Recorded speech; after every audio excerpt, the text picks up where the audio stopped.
Hi, my name is Mike. I am going to show you how to set up the heat machine to treat the room for bed bugs, which I call unwanted guests. First thing we do to go into the bathroom here. This room has been confirmed as a bed bug case. They just for example, they have seen them. We are aware that they are in the room, so we're going to treat it as if they are here. All the linen need to be removed and placed in black bags or placed in like big garbage bags and tied off, taken down to the laundry room and thrown into the dryer immediately on high heat for at least 30 minutes, 150 plus degrees.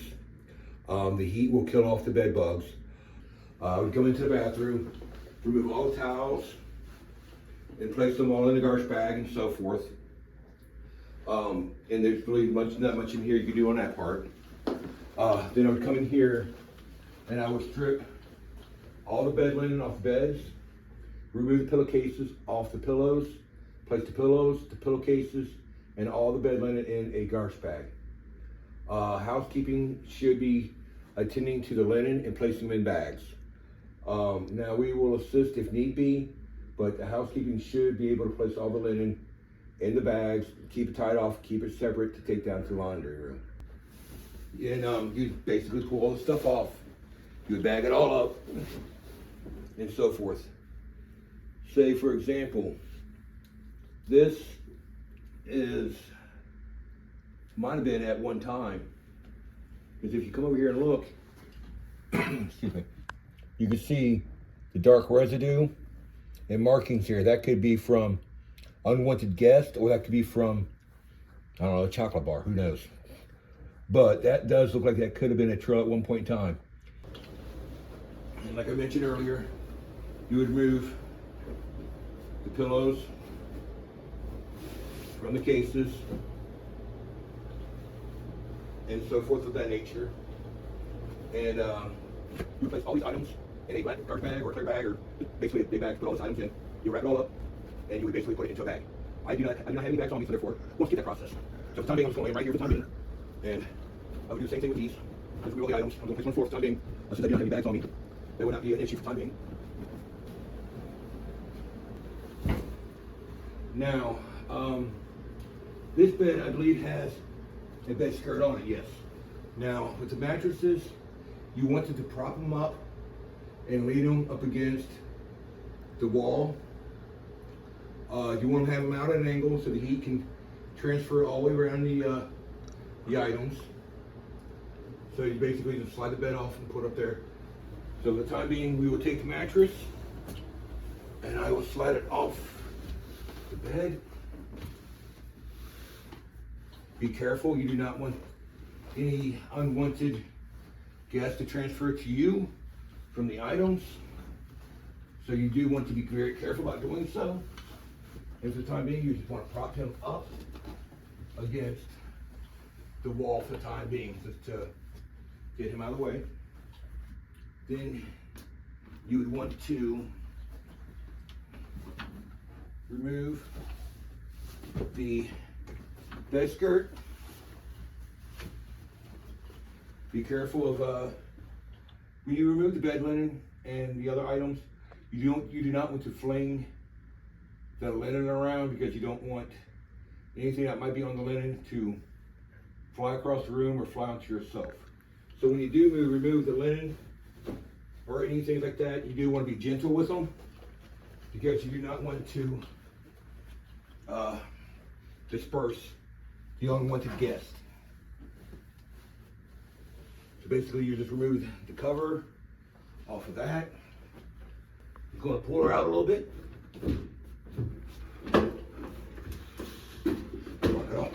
Rock off the frame a little bit.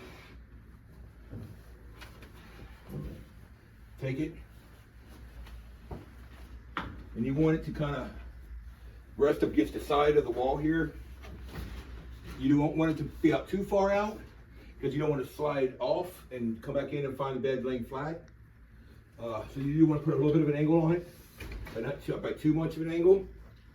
This one here is kind of fine the way it is, but you want it enough to where the heat can transfer all the way around the mattresses. You want to lift it up gently, not too aggressive because you don't want to hurt yourself or hurt any items in the room, but you do want to lift it up, gently prop it against the wall. Now in hotel rooms, you will have sprinkler heads on the wall or on the ceiling. When you're moving the furniture around, be very careful of the sprinkler heads, of light fixtures, lamps, and TVs. You don't want what you're doing with the furniture to damage any of the items, especially the sprinkler heads. Just be careful how you move items around, because you do not want to rip anything, tear anything. You really don't want to get this too close to you. You just don't want to lay up on it. Now, we also have this kit. It is from Harris. It's a 3-part kit. It's a aerosol, a liquid, and a powder. You have the aerosol. You have the liquid. And you have the basically like the powder. You basically pop the cap off. You can put it into a dust container that you could basically direct it, but you pop the cap off. You come over to the outlet covers, and you would remove the outlet covers, and you take the powder, you just spray it into the outlet or around the outlet to cut off the infestation. You come down here, you remove the screw out of the cover, you remove the cover off. You basically just take a Phillips screw, a flat straight screwdriver. Make sure you hold on all the items, make sure you don't lose it. Pop the cap off, and you would just put the powder down to the bottom, and you just want to spray it around the edges of the outlet like so, and that is pretty much about it. Be careful with it, just make sure you just don't get it all over yourself. The bed bug spray, I would come in here and I would take the spray and I would spray the carpet with it from the entranceway all the way through the room. After the linen is off the bed, you can spray it on the mattress as well. Spray it on the mattress, the box springs, along the floor. This room does not have a sleeper sofa or like a hideaway bed, but if it did have a sleeper sofa, we would spray the cushions. We would pull out the sleeper sofa, the hideaway bed. We would spray the mattress on it, flip it over, spray the backside of the mattress as well, and lay it flat on top of the hideaway bed. So that way the heat can get all the way around the mattresses and all the way around the furniture. You can get the bed bug, Harris bed bug spray again. Spray the carpet underneath the bed as well. With this, the chair, you can kind of spray it if you wish, but after you get done spraying it, you might want to wipe after you spray it and the room's been treated. Housekeeping will want to come in here and they'll want to wipe off any excess residue that is on the vinyl, leather material. So the best thing for the heat transfers in the room, you want to keep the room dark as possible. You want to keep the sunlight from coming in or any heat from the room escaping through the window. So you would close the curtains, close the blinds, and that way the heat in the room will not escape through the windows. Next step will be turn the thermostat off to the PTAC units, and you go to system and turn it to off. Now, since I'm over here next to the microwave and the refrigerator, you do want to unplug the refrigerator because with the heat machine on, it heats the room up to about 125 to 135 degrees. With the refrigerator still plugged in, the refrigerator would never get cold, and it was constantly run, and it could actually damage the appliance. So what you want to do is you come up, put the refrigerator out of place. Be careful with it, jump around, or whatever. You reach in here, and you would unplug the unit. Now with the unit unplugged, she's off, so she will not be running while the heat machine is on. It won't and it damaged the refrigerator or anything of that nature. Back in the bathroom here, you would want to take some blue painter's tape, and you would want to come in here, take the blue painter's tape, and you would want to cover up the exhaust vent. Now, the reason why you would want to cover the exhaust vent is because the heat in the room will, of course, escape through the exhaust vent. So to keep that from happening, you would take the blue painter's tape, you would cover up the grate from edge to edge, side to side. You would want to completely cover it up. Make sure you bring a ladder in with you to do so. You do not want to stand on a toilet because you can crack the seat, you can crack the toilet, so bring yourself in on a ladder to reach. Now, let's get into the other items. To circulate the heat in the room, you will want to bring in a air mover, or I call them air movers. Basically, it's the fan. You want to use somewhat of an industrial size fan. You really don't want to use a box fan. A box fan or like a home fan you would use for your bedroom or the kitchen or something would do the trick, but not necessarily a very good job. So you want to use like a carpet fan and an industrial air mover of this. Now the air mover you'd want to place in the middle of the room, more or less, and to circulate the heat. I like to face them upward when I'm running them, so that way it takes the heat off the ground, forces it up against the ceiling, hits the ceiling, and it comes right back down. So it does a vortex circular motion in the room. But you would want to get the heat machine and set it up in the middle of the room. Now the heat machine will have heat coming out of two different areas. But the main area where the heat will be coming out of, you want that area, cannot remember exactly which side this actually pulls out until I turn her on. Now, so say for example, the heat comes out of this side of the unit. So the heat is pumping out of this side, it's pulling in air into the back side here, and forcing air and running air across the coils, heating up the air and spitting it out of this side. Now the side that the heat is pumping out of, you do not want it to face any fabric, any material, or anything that can catch flames, heat up, or get damaged. Because this will be pumping out about 120 to 150 degrees depending on the settings of your machine. But you do not want the heat pumping straight out onto the mattress. That is definitely a no-no. So the heat's coming out of here, it's blown that way. That stuff's imaginary, it's gone, it's in a bag, done. But the heat's blowing out this way, it eventually gets sucked into the fan, then kicks up out of top. So that's pretty much kind of how a placement, how you'd want to do it. The power cords. You have to be very careful about how many power cords you hook up, because you can easily pop a breaker. So what I always do, I would take one cord and I will plug it into the GFI into the bathroom.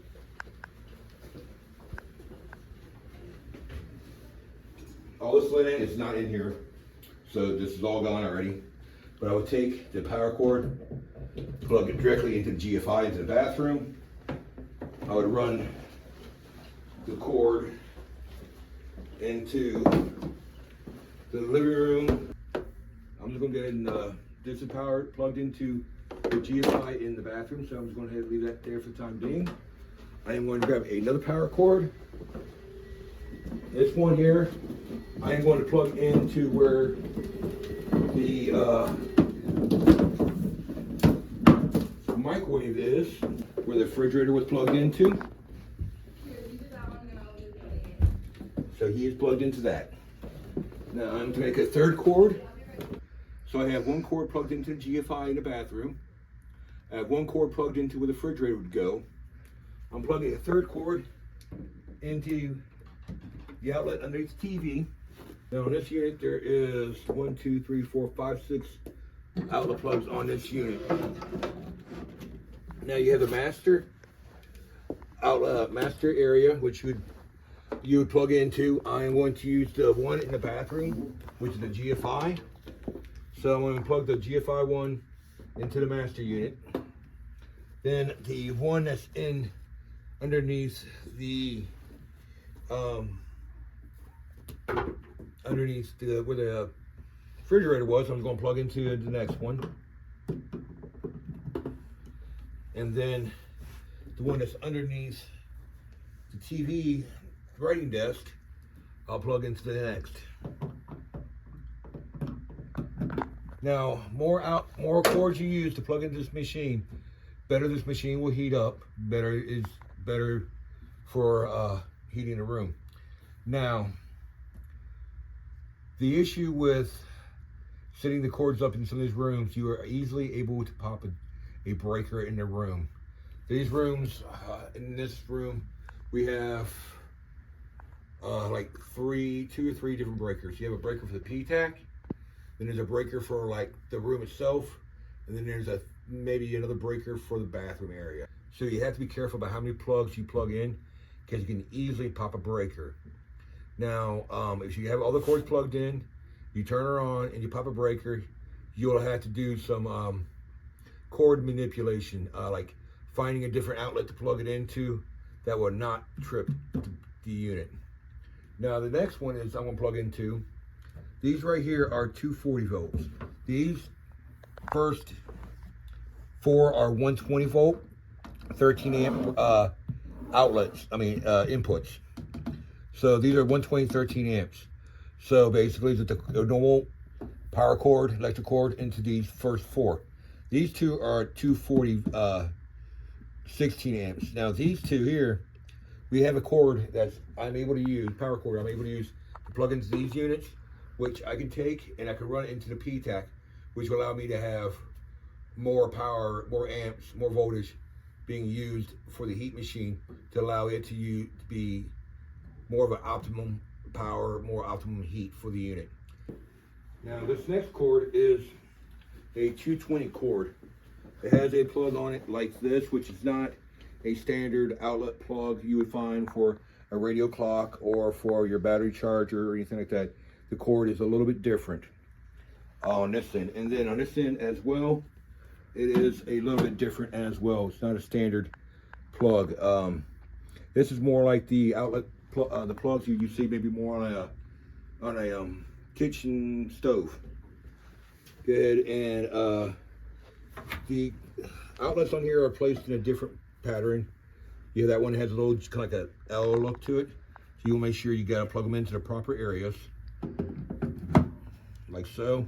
Now on this unit, I went ahead and already turned the unit off at the wall. So she is already off. You got a little screw back here. Some of these units have like 2 or 3 screws, some have 4. You just kind of got to see what you're up against. And you just basically remove all the screws. With all the items removed, on this one here, you may want to pop the cover off. Just kind of sit it upward like that. Because sometimes to get this cover off, you have to tinker with it some, like so, you know. Now, here's the GFI plug on the PTAC. Basically, just want to unplug it, remove it out of the way, and she's plugged in. So she is good to go on that. So now, for right now, I have 4 cords plugged in. The GFI of the bathroom, the one where the fridge was, underneath the writers, and now it's into the PTAC. Like I mentioned before, you have to be very conscientious about how many cords you plug into it, because you do not want to pop a breaker. Now this fan does not draw as much amps as the heat machine does. So this little guy I could plug into any of the other outlets, and I should not have any issues with too much amps being drawn to pop any breakers. So the heat machine is all plugged in. The mattresses are all in place. So the next trick is to come down here. Like I mentioned earlier, you have to be careful about cord placements, because you do not want your cords in the way of being trip hazards or anything of that nature. You do not want this blowing at any fabric. I mean, blowing across the carpet is okay. I mean, it's just that. Now this unit here has 2 switches. One main power, one heat. So you want to come over here, turn the main power on. He's